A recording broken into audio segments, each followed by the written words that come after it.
ऐक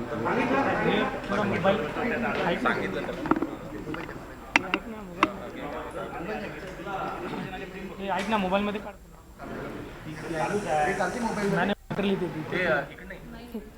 तर गिरीश महाजन नेमकं काय बोलणार याकडे लक्ष लागलेलं आहे, कारण नरेंद्र दराडे, किशोर दराडे यांनी गिरीश महाजन यांच्यावर गंभीर आरोप केलेला आहे।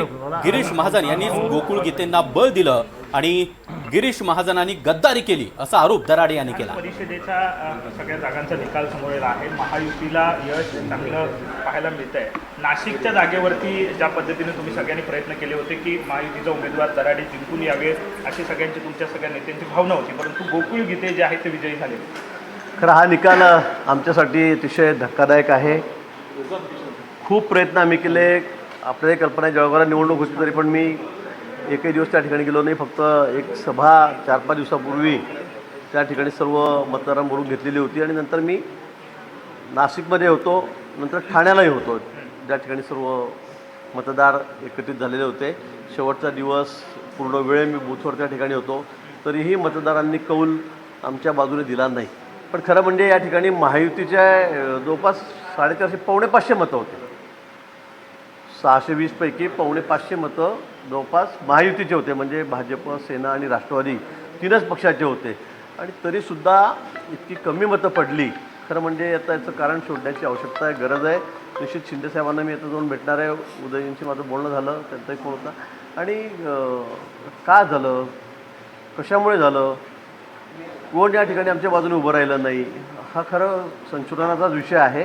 निश्चित या बाबतीमध्ये चौकशी केली जाईल। दराडे असं म्हणत आहे की माझा सगळ्यांनी मिळून विश्वासघात केलेला आहे, त्यात मग तुम्ही पण येताय, सगळ्यांनी भुजबळ पण येतात। मी बघितलं ते, त्यांनी माझे नाव घेतलेलं आहे। खरं म्हणजे आता ते सध्या हारलेले असल्यामुळे थोडं वेगळ्या मनस्थितीमध्ये आहे, पण त्यांनाही कल्पना आहे, शिंदेसाहेबांनाही माहिती आहे, उदयजींनाही माहिती आहे, दादा भुसे पण होते, सर्वांना माहिती आहे की किती प्रयत्न आम्ही त्या ठिकाणी केले। आणि मी असा माणूसच नाही, माझ्या हे रक्तामध्येच नाही की एकदा ठरलं की ओठात काही पोटात काही, हे हा माझा स्वभाव कधीच नाही आजपर्यंत 40 वर्षाच्या राजकारणामध्ये। पण दुर्दैवाने आता आमचा पराभव त्या ठिकाणी झालेला आहे, त्याचं दुःख किंवा आम्हाला म्हणजे धक्काच आम्हाला या ठिकाणी आहे। मी आधीपासून सांगत होतो की सगळ्या जागा ह्या आमच्या निवडून येतील, 17च्या 17 जागा।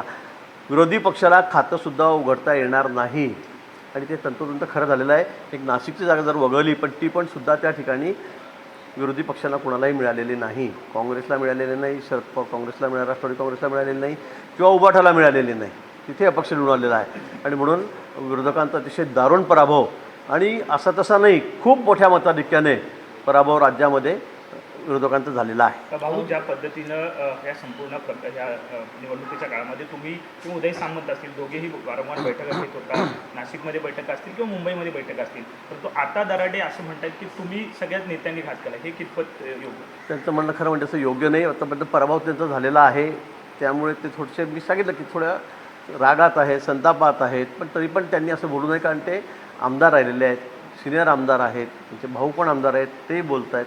मला वाटतं हे आमच्या रक्तामध्येच नाही, मी असं कधीच करू शकत नाही। मी सांगितलं मी सांगून देईल, पण मी असं कधीच करू शकणार नाही। ही आमची संस्कृती माझी नाही, आमच्या पक्षाची पण नाही, मी तुम्हाला सांगतो, माझी अजिबात नाही आहे। पण आता या ठिकाणी त्यांचा पराभव झालेला आहे, त्याची कारणं निश्चित शोधली जातील। एवढी मोठी मतं महायुतीची आमची असताना, पावणे 500 मतं असताना 250 मतं मिळाली, हा खरं संशोधनाचाच भाग आहे, तपासण्याचाच भाग आहे आणि निश्चित या संदर्भामध्ये आम्ही पूर्ण चौकशी करू। गोकुळ गीते हे शिवसेनेमध्ये प्रवेश करणार नाही, एकनाथ शिंदे यांची देखील बोलणं झालेली आहे। स्पेशल जेटने जे आहे ते मुंबईमध्ये दाखल अशी देखील माहिती मिळते। नाही, मला या बाबतीत काही माहिती नाही, माझं यांचं कुठे बोलणं झालेलं नाही। पण ज्या पद्धतीनं गीते बंधूंना समजवण्याचा प्रयत्न झाला, परंतु त्यांनी ऐकलं नाही शेवटच्या टोकापर्यंत, शेवटच्या नाही।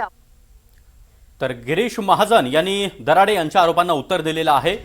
गद्दारी किंवा विश्वासघात माझ्या रक्तात नाही असं त्यांनी म्हटलंय। दरम्यान महत्त्वाची अपडेट ही आहे की एकनाथ शिंदे यांनी भेटीसाठी गोकुळ गीतेंना बोलावलेलं आहे। विशेष विमानानं गोकुळ गीते हे आता मुंबईसाठी रवाना होणार असल्याचं कळतंय आणि गोकुळ गीते हे शिंदे गटामध्ये प्रवेश करणार का हे देखील पाहणं महत्त्वाचं आहे। प्रांजल कुलकर्णी यांच्याकडे जाणार आहोत पुन्हा एकदा। प्रांजल, गोकुळ गीते शिवसेनेत जातील का? आणि दुसरा महत्त्वाचा मुद्दा, दराडे देखील शिवसेनेत, दराडेंना हे मान्य होईल का? सागर खरं तर मोठी घडामोड म्हणावी लागणार आहे. एक ट्विस्ट करता नाशिकच्या निवडणुकीत आलेला आहेत. कारण आपण बघितलं तर काही मिनिटापूर्वी म्हणजे मतमोजणी ही झालेली आहेत. निकाल खरं तर बघितलं तर अधिकृत सर्टिफिकेट अजून गोकुळ गीते यांना मिळालं नाही आहेत. आणि असं सर्व काही सुरू असतानाच आता दुसरीकडे गोकुळ गीते हे शिंदे शिवसेनेत प्रवेश करणार का हा प्रश्न आता उपस्थित होतोय. आणि त्याला कारण देखील तसंच आहेत. कारण जे गोकुळ गीते यांचे समर्थक आहेत नाना गामणे यांना फोन आलेला आहे. उदय सामंत यांना खरं तर त्यांचा फोन झाला आणि उदय सामंत यांनी म्हटलं आहे की एकनाथ शिंदे यांना खरं तर आता गोकुळ गीते यांना भेटायचं असं त्यांनी म्हटलेलं आहे. आणि त्यामुळे आता दुपारी खरं तर गोकुळ गीते विशेष विमानाने एकनाथ शिंदेंच्या भेटीसाठी देखील जाणार आहेत. त्यामुळे आत्ताची ही मोठी घडामोड म्हणावी लागणार आहेत. एकीकडे त्यांनी शिंदे शिवसेनेचे उमेदवार महायुतीचे नरेंद्र दराडे यांचा पराभव केलेला आहे. तर दुसरीकडे आता गोकुळ गीते यांच्या प्रवेशाच्या हालचाली सुरू झालेल्या आहेत. आपण जर बघितलं तर गोकुळ गीते अपक्ष निवडून आलेले आहेत. दारुण पराभव हा केलेला आहे. आणि असं सर्व काही सुरू असताना मात्र दुसरीकडे आता गोकुळ गीते शिंदे सेनेत जाणार का हा प्रश्न जो आहे तो आता उपस्थित होत आहे. नाना गामणे हे जे गोकुळ गीतेंचे समर्थक आहेत त्यांना खरं तर उदय सामंत यांचा फोन आला. तर उदय सामंत यांच्याशी त्यांचं बोलणं हे झालेलं होतं. नाना गामणे माझ्यासोबत आहेत. खरं तर त्यांच्याशी आता आपण बोलूयात. नाना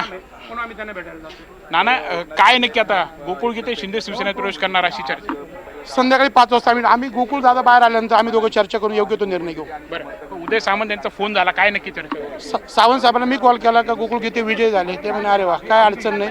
तर ते म्हणे मग काय करतात म्हणे काय नाही म्हणलो सर माझी इच्छा आहे का शिंदे साहेबांना भेटायचं. ठीक आहे म्हणे येऊ शकतात पण मला ट्रॉफिक खूप लागेल.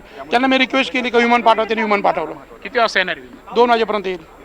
पण कसं आता की अजून अधिकृत सर्टिफिकेट मिळालं नाही विजयाचं आणि दुसरीकडे आता शिंदे सेनेत जायचं चर्चा. अजून कसला निर्णय तसा आम्ही घेतलेला नाही. फक्त आम्ही आशीर्वाद घेण्याकरता जातोय. बरं पण हे मान्य होईल का आता दराडेंना तरी जर शिवसेने गेलं.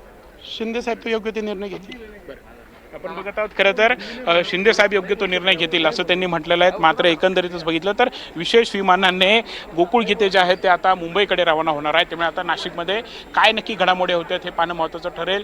ही उमेदवारी खरं तर मिळाल्यापासून नाशिकच्या निवडणुकीमध्ये अनेक घडामोडी बघायला मिळाल्या होत्या. महानाट्य हे रंगलेलं होतं. आणि आता जर बघितलं तर शेवटच्या दिवशी मतमोजणीच्या दिवशी देखील ट्विस्ट जो आहे तो कायम आहे.